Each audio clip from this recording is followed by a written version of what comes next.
একটু রিস্ক হয়ে গেল না আপনার জন্য বিষয়টা?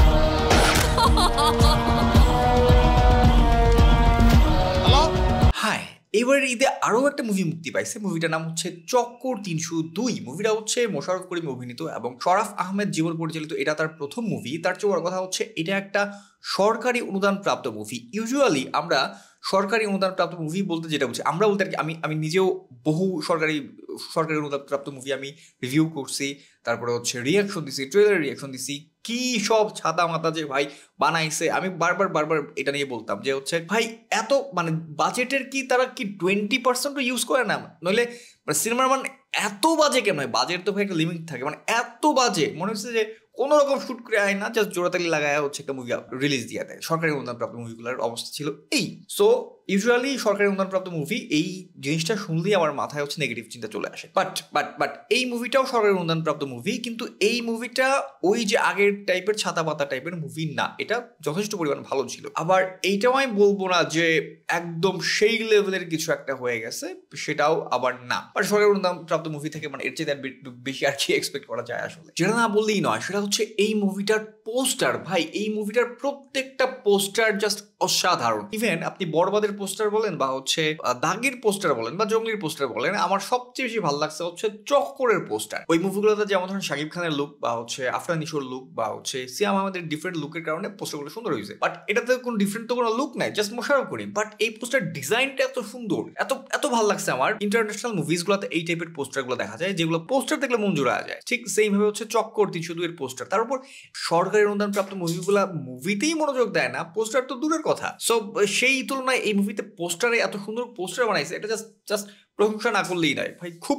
Outstanding poster. সবগুলা মুভির পোস্টার নিয়ে কম্পারিজন টাইপে আমি আলাদা একটা ভিডিও করার ট্রাই করবো। এবার আসি হচ্ছে স্টোরিটা হচ্ছে ট্রেলার দেখলেই বোঝা গেছিল যে স্টোরিটা হবে হচ্ছে একটা থ্রিলার ডিটেকটিভ স্টোরি। মানে একজন ডিবি অফিসার, মানে মোশাররফ করিম এই ডিবি অফিসার থাকে, তারপর হচ্ছে উনি একটা ক্রাইম ঘটে, একটা মার্ডার মিস্ট্রি বলতে পারেন। তারপর হচ্ছে সেই মার্ডারটা কে করছে এটার জন্য ইনভেস্টিগেশনের দায়িত্ব করা হচ্ছে মোশাররফ করিমের উপর। ওকে, এই নিয়ে হচ্ছে স্টোরি। আর মোশাররফ করিমের ক্যারেক্টারটা হচ্ছে এরকম, মানে খুব সিরিয়াসও না, আবার মানে খুব একদম পুরো ফালতু টাইপেরও না। মানে উনি একটু স্লো টাইপের মানুষ। দেখা গেছে একটু সিরিয়াস কথা বলছে, উনি ঘুমায় গেছে। সো কমিক আছে, আবার হচ্ছে সিরিয়াসনেস আছে, দুইটার মিক্স। মানে আমার যথেষ্ট পরিমাণ ভালো লাগছে এই ব্যাপারটা। আর মোশাররফ করিমের অভিনয় নিয়ে এখানে সেকেন্ড কোনো কথা হবে।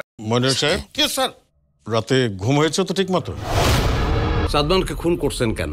আমি খুন করি নাই, ক্রিমিনাল। কারণ হচ্ছে মানে উনার অভিনয়ের কোনো মানে ওনার অভিনয় নিয়ে আই থিঙ্ক আর কথা বলার দরকার নাই। মানে উনি যাই করেন না কেন, উনি সেই চরিত্রের সাথে একদম পারফেক্টলি মানায় নেয়। মানে এই চরিত্রটার সাথে খুব পারফেক্টলি মানায় গেছে। এবং আমার মনে হয়েছে যে এই মুভিটার যে ক্যারেক্টারটা, ওই যে ক্যারেক্টারটার কথা বললাম, ক্যারেক্টারটা মানে একটা ক্যারেক্টার হিসেবে অলরেডি দাঁড়ায় গেছে। যদি এই মুভির ডিরেক্টর চায়, উনি এই মুভির সিকুয়েল তৈরি করতে পারবেন ডিফারেন্ট স্টোরি দিয়ে, কারণ ক্যারেক্টার দাঁড়ায় গেছে। ওকে, এবার আসেন হচ্ছে আচ্ছা অ্যাক্টিংয়ের কথা বললাম। অ্যাক্টিংয়ের কথা মোশাররফ করিম আছে, তারপর হচ্ছে ইন্তেখাব দিনার, উনি চমৎকার অভিনয় করছে। তারপর হচ্ছে ভাই সুমন আনোয়ার, ওরে ভাই এই লোকটার অভিনয় ভাই রে ভাই, সেই রুম নাম্বার ৭০৩ না কতজন দেখছিলাম, রায়হান রাফির একটা মুভি, এটা হচ্ছে চরকিতে ছিল।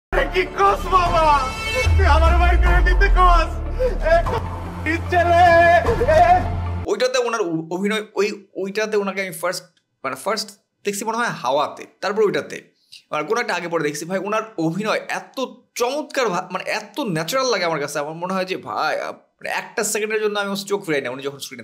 নাকি ঠিক হইলো মনির সাহেব? আপনার বউ বাচ্চা আছে? তারিন আহমেদ ছিল উনি, মানে অফকোর্স সবাই হচ্ছে কি শব্দটা কি বলবো, ঝানু অভিনেত্রী সবাই। সো এখানে তারপর রওনক হাসান ছিল, সবাই পারফেক্ট অভিনয় করছে। সো অ্যাক্টিং নিয়ে কোনো কথা হবে, খুব দুর্দান্ত অ্যাক্টিং। তারপর আসলে হচ্ছে সিনেমাটোগ্রাফির কথাটা, এটা আসলে আমার শুরু দিকেও বলার দরকার ছিল ব্যাপারটা। সেটা হচ্ছে এই মুভির চাইতে মানে সিনেপ্লেক্সে রিলিজ হওয়া মুভির চাইতে আমার কাছে কেন জানি ওটিটি কন্টেন্ট মনে হয়েছে যে না, এই মুভিটা যদি ওটিটিতে দেখতাম তাহলে মনে হইতো যে না পারফেক্ট ঠিক আছে। বাট মুভি হিসেবে সিনেমাটোগ্রাফিটা অত মানে মানে মনে হচ্ছিল যে টেলিফিল্ম দেখতেছি। সো মানে তাও ফুললি না, মানে অনেকগুলো জায়গায় খুব সুন্দর শর্ট ছিল, এত ভালো লাগছে। ডিবি অফিসের বেশ কিছু শর্ট ছিল, মোশাররফ করিমের ব্যাকগ্রাউন্ডে খুব সুন্দর কিছু শর্ট ছিল এই তো। বাট মানে ওই যে দাগি লেভেলের সিনেমাটোগ্রাফি বা হচ্ছে ওই যে সুরঙ্গ টাইপের সিনেমাটোগ্রাফি অফকোর্স না। তারপর আসলে হচ্ছে বিজিএম, ভাই বিজিএমটা খুব চমৎকার, কয়েকটা বিজিএম ছিল আমার খুব ভালো লাগছে, একদম মানে মনে গেছে, মানে স্টিল বাজতেছে এই টাইপের বিজিএম ছিল। একটা বানোয়াট মিথ্যে মামলায় আমার ছেলেটাকে ফাঁসিয়েছে, তারপরও আমি এখানে এসেছি। But the thing is BGM গুলার ওভার ইউজ হয়ে গেছে, মানে কিছু কিছু জায়গায় মনে হচ্ছিল যে জাস্ট নর্মালি দুজন মানুষ কথা বলতেছে, ওইখানেও মনে করেন ইন্টেন্স মিউজিক দিয়েছে, বাট জাস্ট দুজন মানুষ কথা বলছে, এত ইন্টেন্স কিছু দেওয়ার মানে না দিলেও হইতো। মানে হ্যাঁ ঠিক আছে বিজিএমটা সুন্দর, কিন্তু এত এত ইউজ না করলেও হইতো হয়তো, মানে ওভার ইউজ লাগছে আমার কাছে। আর হচ্ছে আমার কানে কানে বিজিএমটা বারবার লাগছে, কানে ঢাকাইছে, বাট এটা হয়তো হলের অডিও সাউন্ড সিস্টেমের জন্য হতে পারে। তারপর আসে হচ্ছে কালার, মানে এই একটা দিকে মুভিটাকে একদম মুভির ধরেন এখানে ছিল, এই কালারের কারণে মুভিটা এখানে নেওয়া গেছে। যদিও দের ইজ এ পসিবিলিটি এরকম ডিরেক্টর ইচ্ছে করে কালারটা খুব বেশি কালার তো দুইটা হতে পারে রিজন, একটা হচ্ছে কালার করার টাইপ পায় নাই বা ইচ্ছা হয় নাই, মানে ইচ্ছা হয়নি বলতে আর ডিরেক্টর ইচ্ছে করেই করে নাই, হয়তো যে রিয়েলিস্টিক একটা ভাইব রাখতে চাই সেটার জন্য হতে পারে। চাইলে ইচ্ছা করলে সিনেমাটিক কালার দিতে পারতো, কারণ তাই আমি জানি না, মানে আমার পার্সোনালি দেখলে হয়তো ভালো লাগতো সিনেমাটিক কালার পাইলে। এনিওয়ে এবার আসা হচ্ছে ওভারঅল আমি যদি বলি মুভিটা নিয়ে, মুভিটা দেখা যাচ্ছে শুরুটা হয়েছিল খুব চমৎকার হয়, মার্ডার হয়েছে একদম, মানে আমার চোখ সরাইতে পারছিলাম না এরকম, বাট হাফ টাইমের আগে থেকে নিয়ে হাফ টাইমের মানে একটা লম্বা সময় পর্যন্ত মুভিটা ঝুলে গেছে। লম্বা সময় মনে হয়েছে যে থ্রিলার ডিটেকটিভ রাইখা আমি ফ্যামিলি ড্রামা দেখতেছি এরকম মনে হয়েছে। মানে ব্যাপারটা হচ্ছে এরকম, যখন হচ্ছে ইনভেস্টিগেশন দেখাইছে বা যখন হচ্ছে ক্রাইম রিলেটেড স্টাফ দেখাইছে তখন টানা এগুলাই দেখাইছে।